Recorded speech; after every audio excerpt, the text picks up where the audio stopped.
नमस्कार, मैं हूं रविंद्र जैन और आप देखना शुरू कर चुके हैं सबकी खबर।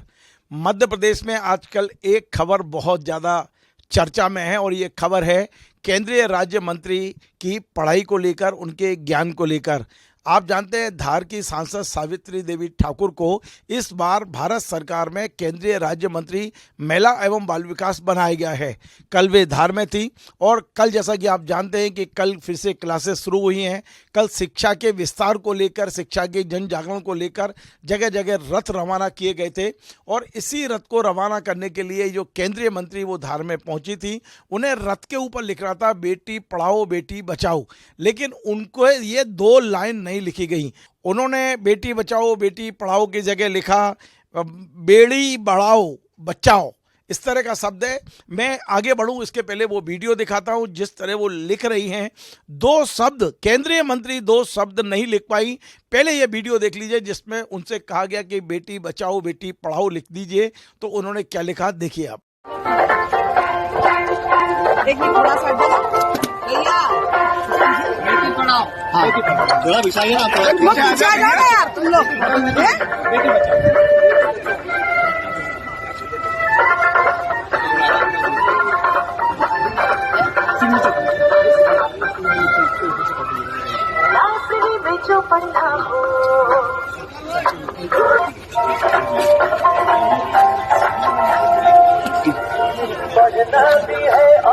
तो आपने देखा ये केंद्रीय मंत्री का ज्ञान है, जो दो शब्द नहीं लिख पा रही हैं।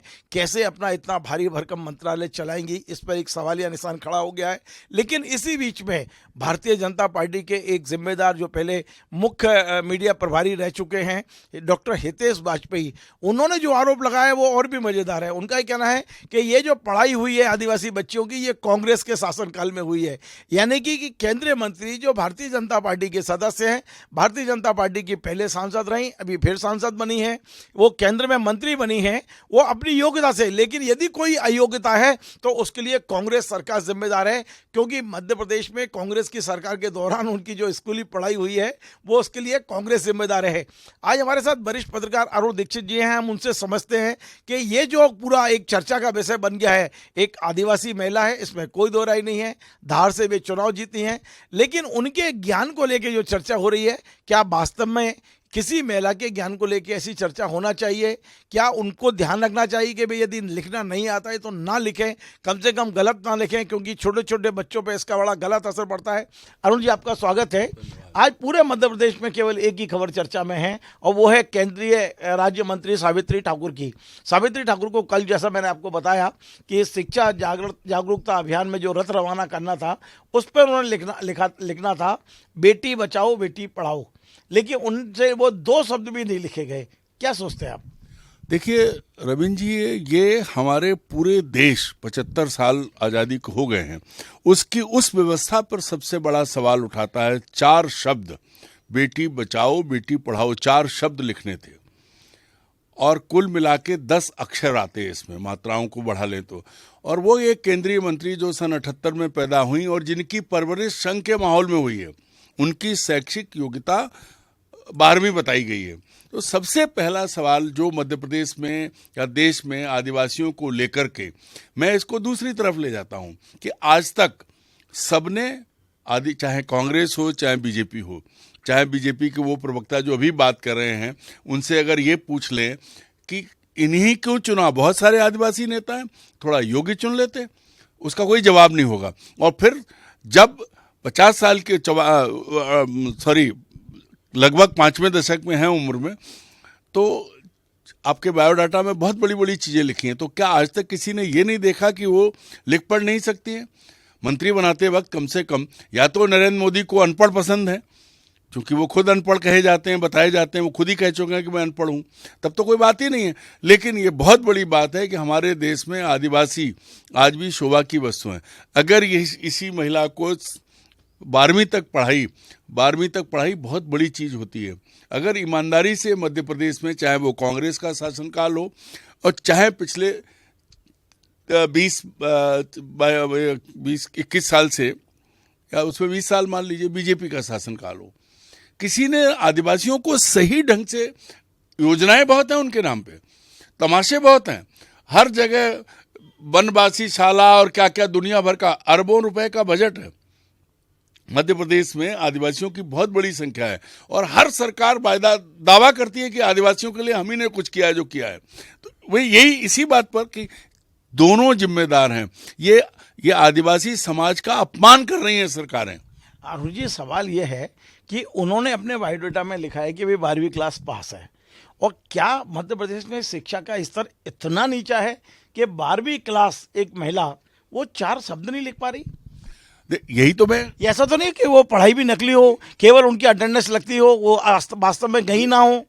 रविंद्र जी, ये बहुत बड़ा सवाल है, क्योंकि धार जिले से ही जमुना देवी आती थी। जमुना देवी उप मुख्यमंत्री रही थी और सदन में भी उनको हमने विधानसभा में देखा और वैसे भी देखा। दिग्विजय सिंह की हालत खराब कर रखी थी। वो डिप्टी सीएम जरूर थी, लेकिन उन्होंने इतना वो टाइट करके रखती थी कि दिग्विजय सिंह उनका मुकाबला नहीं कर पाते थे, बुआ बुआ कह के। तो जिस इलाके में जमुना देवी की, तो और पहले की ऐसी जगह पर सावित्री ठाकुर, जिनकी योग्यता 12वीं बताई जाती है और जो स्वयं उनके बायोडाटा में बीजेपी ने जो जारी किया उसमें है, तो क्या वो 4 शब्द नहीं लिख सकती?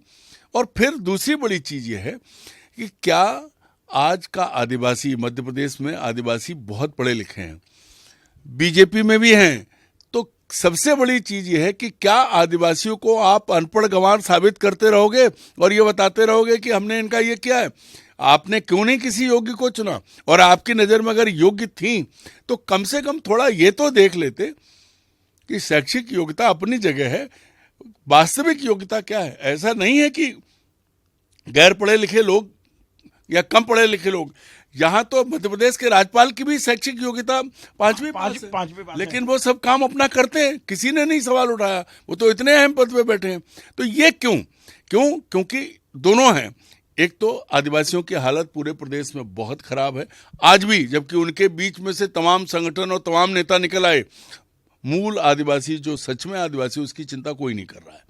तो अनुज जी, बात यह है कि आज दैनिक भास्कर जैसे बड़े अखबार ने इस खबर को फ्रंट पेज पे लिया है। आपको लगता है कि यदि मंत्रिमंडल में कभी परिवर्तन की बात आई तो सावित्री देवी जो ठाकुर हैं, जिन्होंने ये सब कुछ जिनके बारे में चल रहा है, वो अपना स्थान बनाए रख पाएंगी या उनको बाहर कर दिया जाएगा? क्योंकि एक तरह से बदनामी बहुत हो रही है उनकी। नहीं, बदनामी नहीं है। अब नरेंद्र मोदी इसका फायदा उठाएंगे उल्टा। वो कहेंगे देखिए मजाक उड़ाया जा रहा है।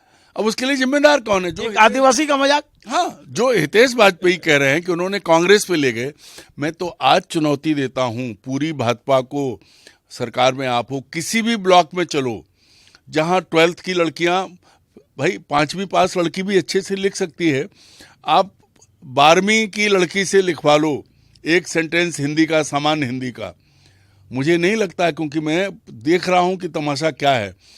भारत, मध्य प्रदेश में जो हिंदी जो पढ़ाई जा रही है, जो भाषा आदिवासी बोलते हैं और जो उन्हें पढ़ाई जाती है, जिसमें उन्हें पढ़ाया जाता है, उसमें भी कोई तालमेल नहीं है। किसी को भी आदिवासी की परवाह नहीं है।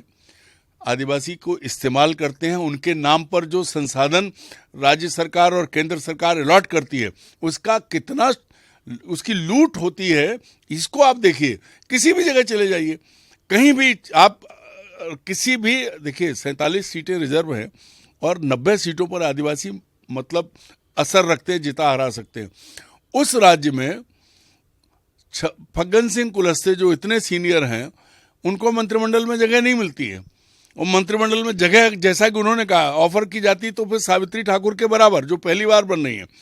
तो ये भी एक देखने की बात है कि नेतृत्व किन लोगों को आगे ला रहा है। चलिए, एक आखिरी सवाल ये है मेरा कि क्या सावित्री ठाकुर को अपनी ये पद को, अपने कुर्सी को बचाए रखने के लिए मध्य प्रदेश में चूंकि व्यवस्था है, प्रौढ़ शिक्षा में प्रवेश ले लेना चाहिए, फिर से पढ़ाई करना चाहिए, क्योंकि वे अपना दायित्व भी निभाएं और एक बार पढ़ाई भी कर लें, क्योंकि वो पढ़ाई उन्हीं के काम आने वाली है। आप सुझाव देंगे कि आप प्रौढ़ शिक्षा जो मध्य प्रदेश में एक चलता है, जिसमें जो लोग नहीं पढ़ाई कर पाए समय से, उन्हें मौका दिया जाता है, 35 की 40 की उम्र में भी आप पढ़ाई शुरू कर सकते हो, क्या सावित्री ठाकुर को प्रौढ़ शिक्षा में एडमिशन लेके फिर से पढ़ाई करना चाहिए, नहीं करना चाहिए? देखिए, प्रौढ़ शिक्षा में एडमिशन ले या ना ले, लेकिन जिसको कहते हैं कि कार्य का ज्ञान, जो काम उन्हें सौंपा गया है, उसके अक्षर ज्ञान, सामान्य भाषा, क्योंकि देखिए अपने देश में बड़े उदाहरण हुए। लालू यादव ने राबड़ी देवी को मुख्यमंत्री बना दिया था, उनके बारे में ये कहा जाता है, लेकिन कभी ऐसी स्थिति नहीं बनी सबसे बड़ी चीज आज ये देखनी होगी कि उन अफसरों ने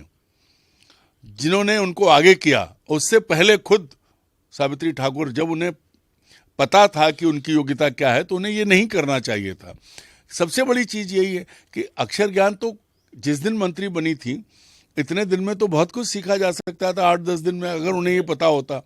दूसरी बड़ी चीज ये है कि सावित्री ठाकुर ने आईना दिखाया है हमारे देश के सब अलंबरदारों को जो ये क्लेम करते हैं कि हम आदिवासियों को यहाँ तक लाए, हम आदिवासियों को ये दे रहे हैं, हम आदिवासियों के लिए।